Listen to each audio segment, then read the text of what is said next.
mind listening to her.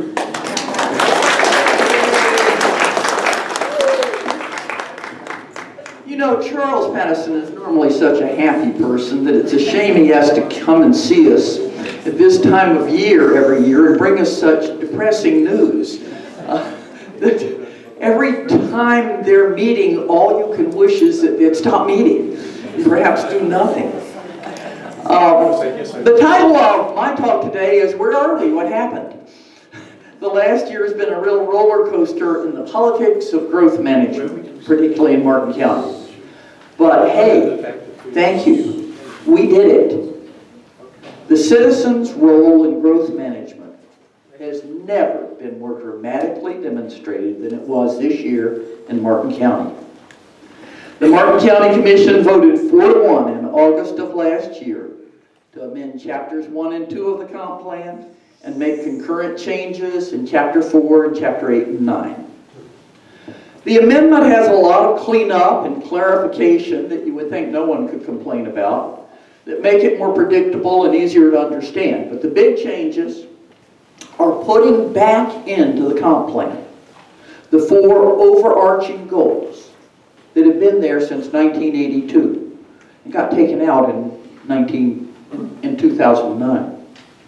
Those goals you could summarize as saying being people-friendly, environmental-friendly, business-friendly, and taxpayer-friendly. We do believe we can have it all.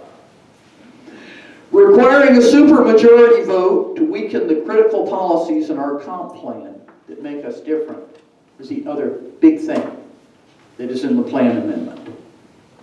Those critical policies deal with the 4-story height limit, the 15 unit per acre density cap, the urban boundary policies, the wetland protection, estuary protection, public water supply, and, not to be forgotten, the policies that ensure that growth will pay for itself instead of you having to subsidize it. After the final adoption hearing, a veritable feeding frenzy of Tallahassee lobbyists descended on all of the state agencies and asked them to declare that the amendment was inconsistent with state law. In the forefront of that effort was Gary Hunter, an attorney with the firm of Hopping Sands in Tallahassee. He's a registered lobbyist for Florida Crystals. He wrote the county commission in April listing as his clients 3 sugar companies owning 6,500 acres in Martin County. I looked those up in the net, and those 3 companies, though they have a different name, appear to be owned by Florida Crystals, the FanDuel's big sugar company. Hunter blasted the amendment.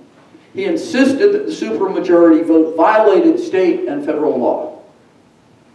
And about that time last September, Nancy Smith in the Sunshine News, devoted to expanding gambling and defending the sugar industry, had an article entitled, Here Come the Judge. And it accused no growthers in Martin County of adopting illegal amendments, illegal extreme amendments, and then fooling all of you into supporting them. She predicted that the state, along with powerful private interest, would challenge those amendments and Martin County would lose. She was wrong.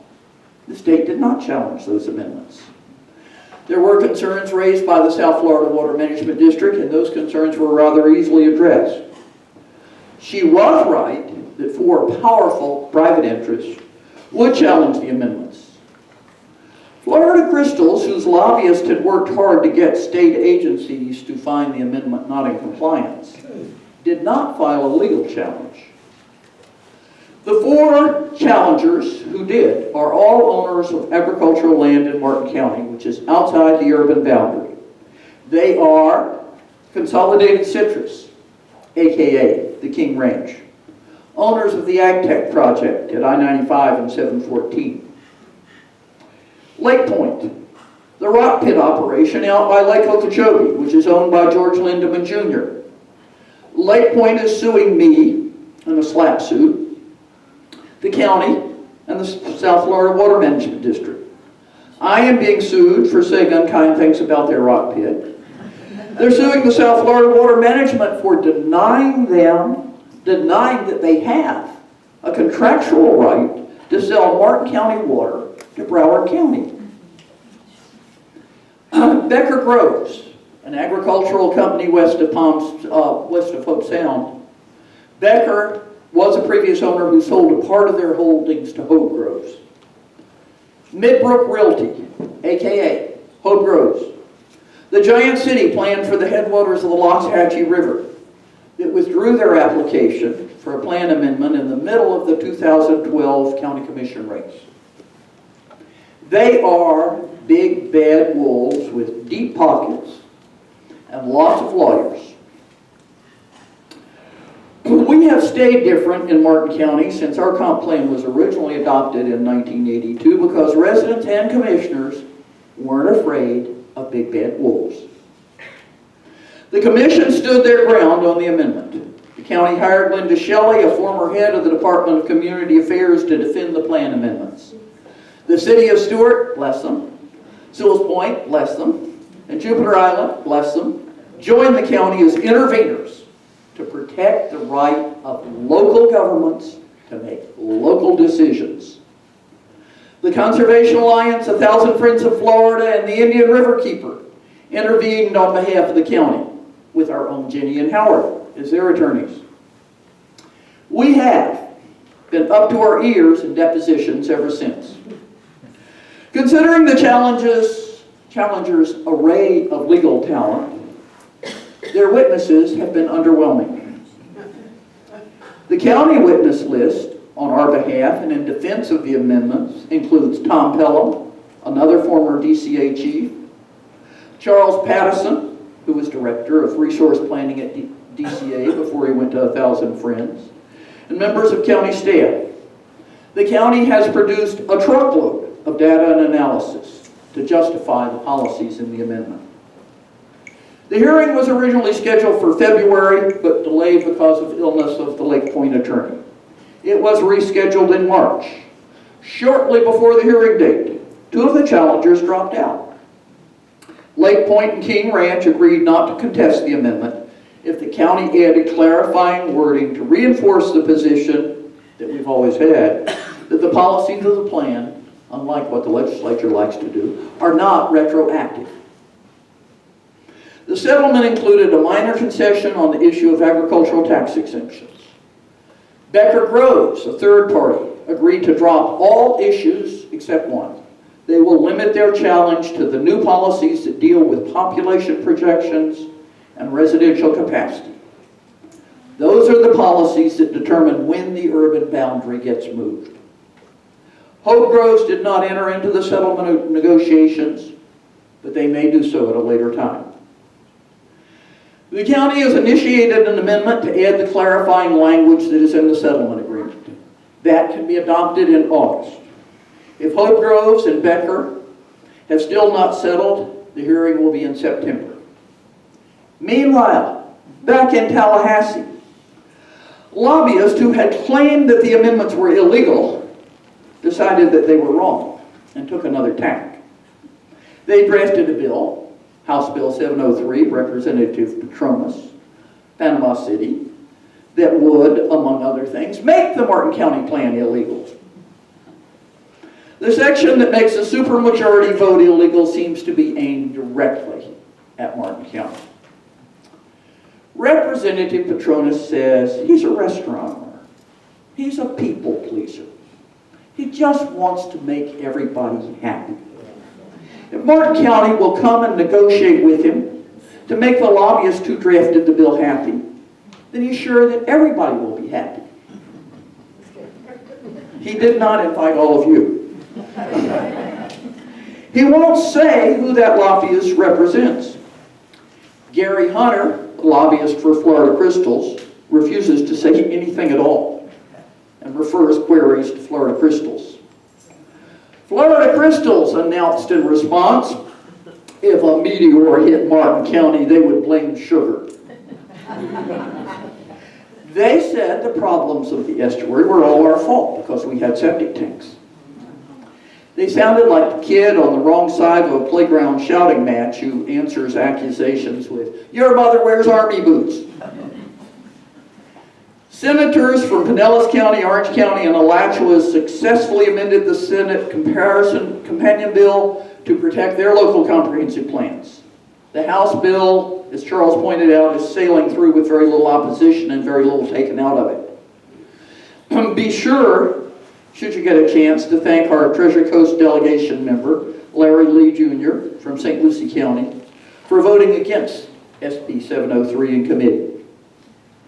Should we give up and send someone to meet with Representative Petronas and the lobbyist and make him happy? One argument says that you have no choice. It's very similar to Nancy Smith's argument back in September. These are big guys with deep pockets, and you don't stand a chance against them. If destroying your complaint is inevitable, relax and enjoy it. On the other hand, we're being joined by an impressive array of good guys. The Florida Association of Counties recognizes that if this strategy works, if comp plans can be amended by a lobbyist in Tallahassee, then we have lost local control of our future. One reporter pointed out that it's a lot cheaper and easier and faster to get a state legislator to amend a local comp plan than it is to get it done in more traditional ways. The more traditional ways, the process that is current state law and due process of law are: 1, democracy. Elect a pro-development commission if you want a pro-development comp plan. 2, legal challenges. Put your money where your mouth is and prove that policies are illegal if you think they're illegal. 1,000 Friends of Florida is working hard to kill SB 703.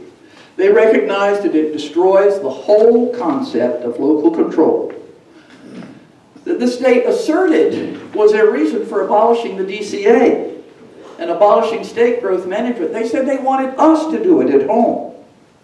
They said they wanted to get the state out of local comprehensive planning. There are other local governments that have requirements for supermajority votes. We're not the only one who ever thought of that. Some of them have been in effect for years. Not all of them are charter counties. They resent state interference with what has worked for them. Former Governor Bob Graham's Conservation Coalition in Audubon, Florida are fighting the bill. The River Warriors and Martin County residents who really hated last summer's green slime are irate. We can't understand the legislature trying to take away from us the requirement for a supermajority vote for an amendment that would hurt the estuary. I found myself almost unable to think of proper words when asked in a deposition, what data and analysis did we have to justify a supermajority vote about weakening policies that would hurt the estuary? And I finally said, I think you probably should ask the people of Martin County what they think about that. Perhaps our best hope is our own Senator Joe Negron. He is a powerful voice in the state Senate. He has promised those who've written to him that he will not support a bill that takes away local control. He doesn't need your criticism, he does need your support. He needs to know that people here are counting on him, because we'll need him. Add to that the fact that lots of people at the state level are running for office this year. That also is perhaps one of our best hopes. It's very poor timing to slap local voters in the face when you're asking for their vote. I would suggest to you that if we do not fight now for our right to make local decisions about our future, then our future will be determined in Tallahassee instead of here. If you feed big bad wolves, they come back for more. The comp plan challenge will be the issue of this summer's election campaign. Opponents of Ed Fielding and Sarah Hurd will tell you that they're for protecting Martin County residents. They'll tell you they're for protecting the environment. They will tell you that the incumbent commissioners have wasted your tax money fighting for a lost cause. They will have lots of money to do so. The pro-development candidates will pledge to protect you while their supporters pour money into PACs that concentrate on negative advertising and character assassination. The wonderful, useful thing about character association in political campaigns is it doesn't have to be true. It doesn't have to be true at all. All you have to do is send enough postcards out, make enough phone calls, run enough TV ads. I don't think they can do that to us in Martin County. I may be over-optimistic, but I don't think a candidate backed by Big Sugar after last summer can win in Martin County. Remember to see who the candidates are backed by. And remember to vote. Get your friends and relations and neighbors to vote. Get your absentee ballot early. You have to ask for it. They're not just going to send it to you. If we lose Ed and Sarah, we lose the amendment. So many of you worked so hard to put our comp plan back together. If you ever wonder what the majority of Martin County residents really favor in that eternal battle that we wish wasn't here but really is here between slow growth, fast growth, no growth, pro-growth, whatever we choose to call each other, reflect on this thought. Pro-development candidates always say they're for the environment. They always say they want to protect you as residents. They always say they're for good growth management. Environmentalist, slow growth candidates never pretend to be pro-development. I think that tells you something.